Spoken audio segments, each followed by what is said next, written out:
Masih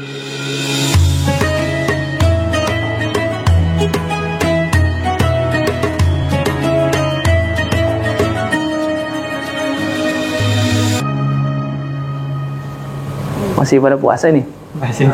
Masih? Malam-malam puasa juga? Udah malam jangan puasa. Puasa masih siang-siang. Nah, gitu. Tapi sehat ya? Alhamdulillah. Ya, nih biar tambah sehat. Nih minumnya bir peletok. Iya, mudah-mudahan ini jadi ikhtiar kesehatan. Amin. Nah, ini ada yang mau ditanya nggak? Kira-kira bukan nantangin ini mah.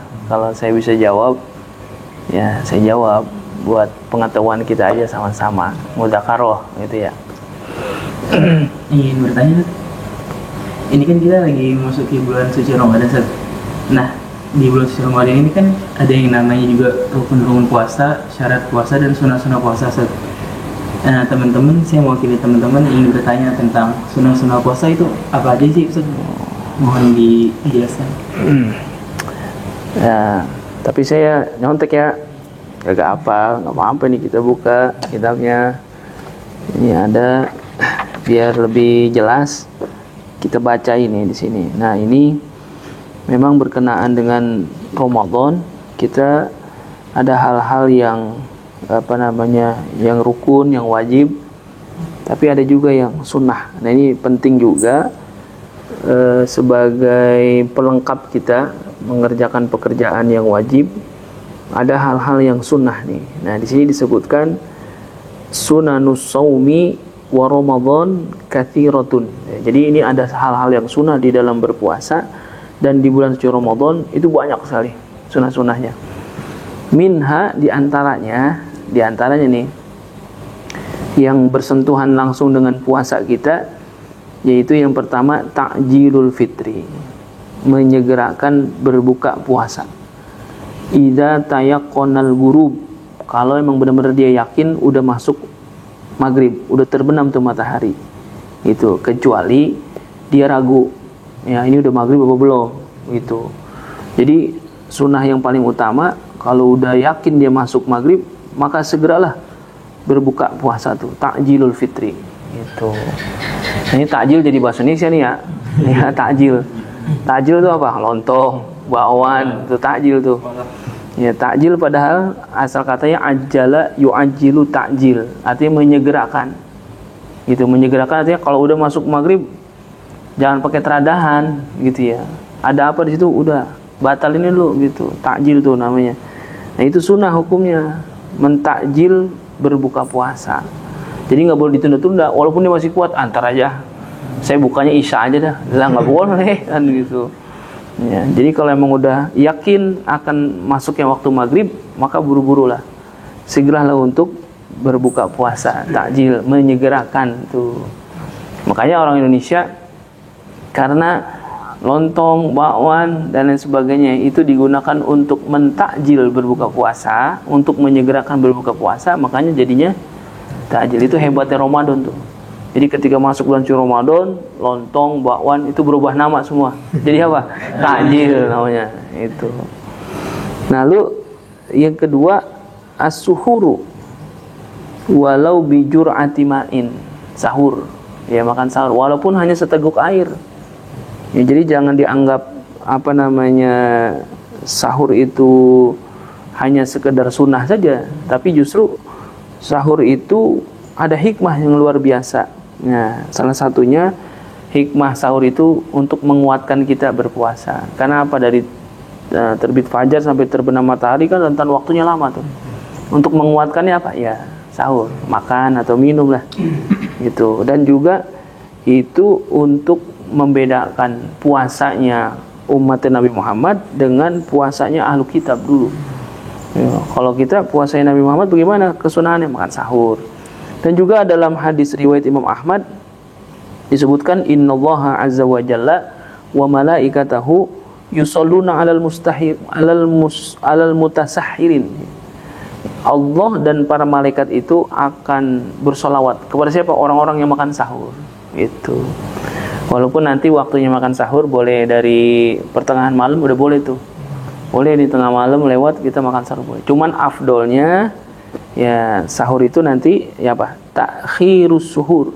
Ditakhirkan, makan sahur itu lebih bagus ditakhirkan. Kira-kira ya kalau disebutkan di sini binahwi khamsina ayatan. Kira-kira kalau kita baca Quran 50 ayat dah. Itu waktu yang kira-kira paling afdol makan sahur. Jadi kalau kita baca 50 ayat lalu masuk waktu subuh. Nah, serentan waktu itulah afdolnya kita makan sahur. Tuh, ditakhir. Jadi beda sama buka. Kalau buka tadi ditakjil, kalau sahur ditakhir. Jadi kalau buka segerakan, tapi kalau sahur ditakhirkan gitu. Jadi kalau misalkan jam 12, jam 1 kita udah makan juga nih. Maksudnya udah misalkan ada tukang nasi goreng lewat, kita makan. Kita nanti makan sahur, tapi jangan lupa juga nanti ketika mendekati terbit fajar ya makan juga yang lain, apa minum, apa makan korma gitu ya. Itu untuk mendapatkan kesunahan takhir sahur itu tadi.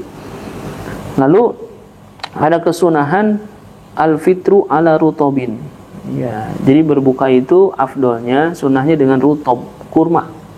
Ya, witron dalam jumlah bilangan yang ganjil. Fa yuqaddimuhu awalan. Itu mengawal itu. Jadi kurma dulu. Kenapa tuh hikmahnya kita harus makan kurma dulu? Nah, karena ketika lagi makan kurma itu, ya, ketika kita kunyah kurma tuh kan keluar air kurma ya. Nah, jadi makanannya dapat, airnya dapat. Jadi kalau kita minum airnya doang. Tapi kalau makan kurma, jadi itu makanya afdolnya kalau buka puasa itu pakai rutob, pakai kurma tuh. Makanya saya ya alhamdulillah tuh kalau buka puasa ya pakai kurma dulu deh. Dalam jumlah yang ganjil, witron. Berapa? 27 biji. Kan ganjil ya, banyak amat ya. Ya paling 1 atau 3 butir lah gitu. Jadi kalau misalkan nggak ada rutob, bagaimana? Rutob itu kurma basah ya. Ya kalau nggak ada kurma basah pakai tamar. Tamar itu kurma kering. Kalau nggak ada ma'u zamzam, pakai air zam-zam. Baru dah pahulwin, fahalwa, yang makanan-makanan yang manis. Itu. Jadi kalau ada yang katanya berbukalah dengan yang manis-manis katanya itu katanya sunnah Nabi. Ya memang. Jadi sebetulnya dengan yang manis-manis itu karena ya kita dari pagi sampai terbenam matahari kan ya aktivitas jalan terus tapi nggak ada konsumsi makanan. Ya jadi kalau yang manis-manis itu kan banyak mengandung gula, jadi bisa dirubah jadi energi gitu. Jadi kalau ada yang bilang berbukalah dengan yang manis, tapi saran saya kalau berbuka puasa itu jangan dengan yang manis, sebetulnya yang bagus berbukalah dengan keluarga. Karena yang manis belum tentu bisa diajak berkeluarga. Nah, itu. Nah, jadi kalau korma rutob, ini korma basah, atau enggak tamar kurma kering, atau dengan air zam-zam, atau dengan yang manis-manis. Kalau kita Indonesia kolak, ya boleh itu pakai kolak gitu. Dan juga luar biasa itu berkah Ramadan. Kalau masuk bulan suci Ramadan, itu biji salak jadi pada empuk. Ya kan? Buktinya apa? Ada kolak, biji salak itu kan hebat Ramadan tuh, sampai biji salak empuk. Itu. Tapi di luar Ramadan ada nggak? Nggak ada itu. Makanya berkahnya Ramadan itu luar biasa tuh. Dan juga, nah ini ketika buka puasa, al-ityanu bidu'ail iftar. Ya, baca doa berbuka puasa nih. Ya, ada riwayatnya nih. Jadi kalau misalkan kita baca doa berbuka puasa, lalu ada yang tanya, bacanya sesudah makan apa sebelum makan? Dan gitu. Jadi doa berbuka puasa itu dibaca setelah berbuka. Ya, jadi kita nih masuk maghrib, bismillahirrahmanirrahim, makan korma misalkan atau udah selesai, baru tuh Allahumma laka sumtu wa bika amantu wa ala rizkika aftartu dhahabaz zama'u wa batallatil uruqu wa thabatal ajru insyaallah. Jadi pas itu doa dibaca. Kenapa? Udah buka. Orang udah buka baru baca doa ini. Kenapa? Allahumma laka sumtu, karena engkaulah ya Allah, karena engkaulah aku berpuasa, wa bika amantu, dan karena engkaulah aku beriman, wa ala rizqika aftartu, dan karena rizki yang engkau berikan aku berbuka. Zahaba zama'u, hilanglah dahaga. Wabtallatil uruqu, dan telah basahlah ini tenggorokan. Wa sabatal ajru insyaallah, dan dapat pahalanya tuh. Itu. Lah ini minum belum apa belum udah zahaba zama'u, kan belum minum. Ya makanya doa berbuka puasa itu dibaca setelah ya setelah makan atau minum nih korma, misalkan korma satu, misalkan minum, ya baru tuh baca doanya. Habis itu ya terserah dah. Ya kalau kan ada orang yang buka puasa nggak aci kalau nggak pakai nasi, yo langsung nasi, ya boleh silakan aja nggak apa-apa. Ya bahkan semuanya kalau kita mah korma dulu, air, habis air lontong sama gorengan, habis lontong gorengan nyendok nasi. Yo. Seneng nasi katanya pakai ini, kalau istilah orang habis makan dessert. Iya. Apa dessertnya? Kolaknya dibangun, semuanya dihajar. Gitu. Nggak terawih tuh kayaknya, dia nggak terawih kalau begitu. Kenyangan. Gitu. Nah itu sunnahnya tuh. Dan sunnah juga taftirus shaimin. Ya, memberi makan atau memberi makanan untuk berbuka.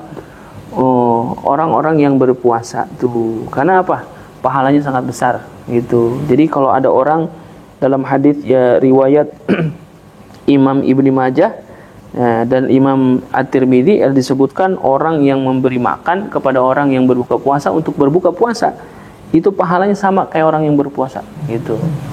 Tapi kalau memberi makan kepada orang yang berpuasa boleh nggak? Nggak boleh, orang lagi puasa suruh makan nggak boleh. Maksudnya memberi makan kepada orang yang berpuasa untuk berbuka puasa. Makanya sekarang ada orang bagi-bagi takjil, dia gratis di pinggir jalan. Walaupun banyak juga yang menyayangkan. Karena apa? Belum tentu orang yang di jalan pada puasa kan gitu. Makanya bagusnya ngasih makanan takjil biasa di mana? Masjid, musola yang bikin yang ngadain buka puasa bersama gitu. Kalau di jalanan kan belum tentu, ya wallahu a'lam dah gitu. Tapi kita husnuzon aja. Kita husnuzon kalau itu mereka pada puasa. Tapi banyak juga yang kagak gitu. Kita bagiin takjil dia berebut. Tadi siang padahal udah makan ketoprak dia. Ini banyak juga gitu. Dan juga sunnah nih orang-orang yang berpuasa itu al-igtisalu minal janabah qoblal fajri. Jadi kalau dia punya hadas besar, ya sunnahnya mandinya sebelum fajar udah mandi. Andai kata sesudah fajar dia baru mandi, boleh nggak apa-apa. Tapi afdolnya sebelum fajar dia udah mandi. Dan juga al-igtisalu kulalailatin. Ya, kalau mandi malam tuh.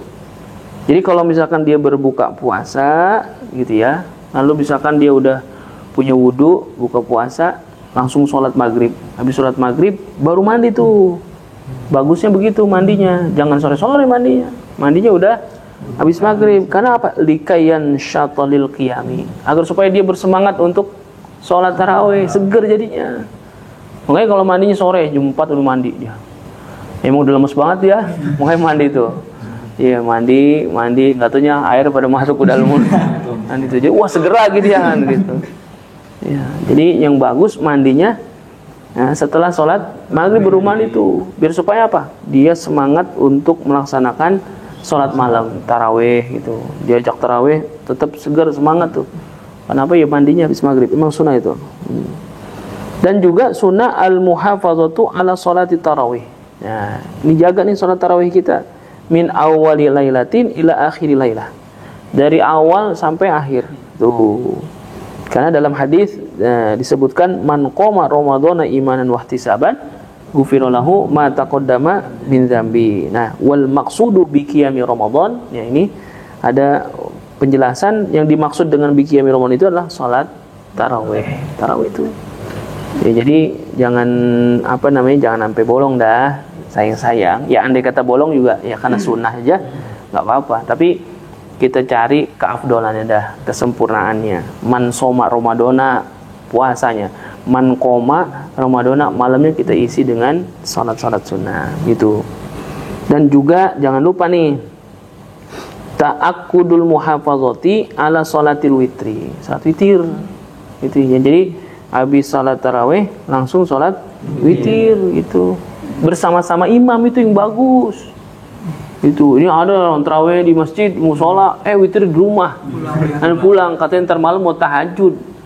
Boro-boro tahajud, kesiangan. Witir kagak, tahajud kagak. Justru bagusnya habis tarawih witir bareng-bareng imam. Itu pahalanya seperti dia sholat sepanjang malam. Jadi kalau ada yang pendapat mengatakan, saya nggak witir dulu, soalnya nanti mau tahajud. Enggak begitu. Orang udah witir nanti tahajud, boleh, nggak ada salahnya lah. Orang sholat sunnah kok. Justru yang berpendapat begitu sempit jadinya. Dia terawih, selesai terawih, saya nggak witir ya, saya witir di rumah aja. Rugi padahal. Padahal kalau dia laksanakan tarawih dengan witir bersama-sama imam, pahalanya seperti sholat sepanjang malam. Ada juga malah yang jadi imam dia. Tarawih jadi imam, giliran witir dia pulang. Imam witir suruh ganti orang lain. Ya, itu menjadi sempit banget pemahaman kayak begitu. Nah, ini sebetulnya ada kesunahan yang luar biasa witir di bulan suci Ramadan. Ya, witir itu bukan hanya di Ramadan. Kalau tarawih ada di Ramadan doang, tapi kalau witir di bulan lain juga ada. Tapi di bulan Ramadan dikhususkan ya ada kesunahan yang utama witirnya dengan berjamaah tuh. Dan juga disunahkan jahar. Dan juga disunahkan kunut tuh witir. Kapan? Fin nisfil akhir. Di 15 terakhir daripada bulan Ramadan. Ini yang utama tuh. Dan juga jangan lupa ya ada kesunahan di Ramadan itu al-iktsaru min tilawatil Quran. Ya, memperbanyak bacaan Al-Quran. Kenapa? Ramadan syahrul Quran. Ya, Ramadan itu bulannya Al-Quran. Perbanyak tuh. Ya, apalagi baca Qurannya dengan bitadabburin. Mentadabur juga. Jadi bukan hanya sekedar dibaca gitu. Jadi ditadabur juga maknanya. Ya, kita baca tafsirnya. Ya, kalau kita nggak bisa baca sendiri ya kita baca sama guru-guru kita, ulama-ulama kita, minta dijelasin ini sebenarnya maksudnya apa sih gitu. Jadi tadabbur. Dan juga jangan lupa di Ramadan ini al-iksadu minas sunani, memperbanyak ya amalan-amalan sunnah. Seperti apa? Ya salat sunnah duha, salat awabin, dan yang lain-lain dan salat sunnah perbanyak di bulan suci Ramadan, mumpung di Ramadan tuh. Dan juga al-iktsaru minal a'mali shalihah, memperbanyak amal-amal soleh. Kas sedekah, ya sedekah banyakin. Kan enggak mesti gede sedekah kan? Ya, yang kecil juga datang ke masjid, mushola, salat tarawih, jangan lupa bawa duit di rumah tuh. Ya, bukan buat beli rokok, bukan, kan gitu. Buat apa? Sedekah tuh. Ya, wasilaturrahim, silaturahim. Apalagi silaturahimnya di tempat yang baik, ya di masjid, di mushola, di majelis taklim tuh. Wa huduri majalisil ilmi, dan hadir di majlis-majlis ilmu. Ya kalau kita memang ada ketika Ramadan banyak pengajian-pengajian kita tawakuf. Tapi kan di sisi lain juga tetap dibuka, bahkan tiap malam ngajinya. Ya, ini ada yang belum rajin hadir, ya ayo kita rajin hadir. Hudur, ya huduri majalisil ilmi, hadir di majlis-majlis ilmu itu bagian daripada kesunahan yang ada di bulan suci Ramadan. Ya nggak mesti di sini, di mana aja hadir silakan majlis-majlis ilmu itu. Subuh ada kajian subuh di mana nih, datang aja. Apalagi di sini kita tiap malam hadir sini, nggak ada ruginya kan gitu. Buktinya apa nggak ada ruginya? Lontong dapat, ya gorengan dapat, kan ada aja kan gitu. Kopi gratis, semua gratis gitu. Bahkan kalau lagi ada duren ya gitu. Apalagi i'tikaf, ya i'tikaf nih. Ya, nanti i'tikaf tuh di masjid. I'tikaf wal i'timar gitu. Apa? Umroh. Ya kalau ada rezekinya umroh ada tuh. Nah, ya kalau karena umroh Ramadan itu pahalanya seperti haji. Tuh. Ya, tapi itu berat dah. Ya karena harus pakai biaya kan gitu. Ya udah yang lain aja tuh, silaturahim, hadir di majelis ilmu, tuh banyak ini gitu. Dan juga ada kesunahan al-ijtihadu fil ashril awakhir, ya bersungguh-sungguh di 10 malam terakhir Ramadan. Ya, karena memang pendapat yang paling muktamad ya malam Lailatul Qadar itu datangnya di 10 terakhir. Walaupun kita nggak ada yang tahu dah. Siapa tahu ternyata Lailatul Qadar dari awal malam Ramadan udah dikasih. Makanya kita harus tetap ya memperlakukan malam-malam Ramadan itu dengan semangat gitu, jangan kendor dari awal sampai akhir, karena khawatir malam itu lagi turun Lailatul Qadar itu. Jadi kalau misalkan turun Lailatul Qadar kita lagi silaturahim di majelis taklim, udah dapat kita itu. Makanya jangan dianggap bahwasanya ketika Lailatul Qadar itu kita harus dalam keadaan benar-benar lagi tahajud, enggak juga. Ketika kita lagi beramal baik, beramal soleh, ternyata malam itu lagi turun Lailatul Qadar, ya dapat kita. Itu makanya tadi di awal diingetin bahwasanya memperlakukan malam-malam bulan suci Ramadan itu dari awal sampai akhir kita isi dengan ibadah gitu, memperbanyak ibadah, ya baca Quran, ya duduk di majlis taklim, ngaji gitu, silaturahim dan lain sebagainya. Dan itu bagian daripada amal-amal soleh. Ya jangan sampai ketika Ramadan datang tapi kita tidak terlalu memperlakukan secara istimewa. Ya Ramadan datang kita istimewain, ayo gitu. Apa yang bisa kita kerjain gitu. Puasanya kerjain, sholat sunnahnya kerjain, kan gitu. Datang ke majelis taklim, datang, kan gitu. Tarawihnya silakan mau di mana aja boleh, di mana di masjid, di musola masing-masing. Tapi kalau udah selesai, datang lagi ke majelis, kan gitu. Duduk sini, ya bir mah ada, gitu ya. Ini kan bir juga nih, ya bir peletok, nggak mabok. Nah itulah bagian dari yang sunnah dan Ramadan itu yang kalau disebutin banyak banget sunnahnya, cuman itu yang disebutkan di sini yang paling utama karena memang itulah yang selalu dilakukan oleh Nabi kita Muhammad SAW, ya berkenaan dengan bagaimana beliau memperlakukan Ramadan dengan sebaik-baiknya, padahal Nabi itu sudah diapain? Maksum, udah dijamin. Tapi dijaminnya Nabi enggak menjadikan Nabi itu kendor, justru malah lebih giat lagi. Nah kita dijamin kagak kendor. Nah harusnya kita lebih giat lagi daripada itu. Ya mudah-mudahan senantiasa kita diberikan kekuatan, terus semangat untuk memanfaatkan Ramadan dengan sebaik-baiknya. Ibadah wajib, ibadah sunnahnya kita kerjain di Ramadan ini, menjadi predikat orang-orang yang bertakwa keluar daripada Ramadan. Amin ya robbal alamin. Ini gratis apa pajangan? Jangan.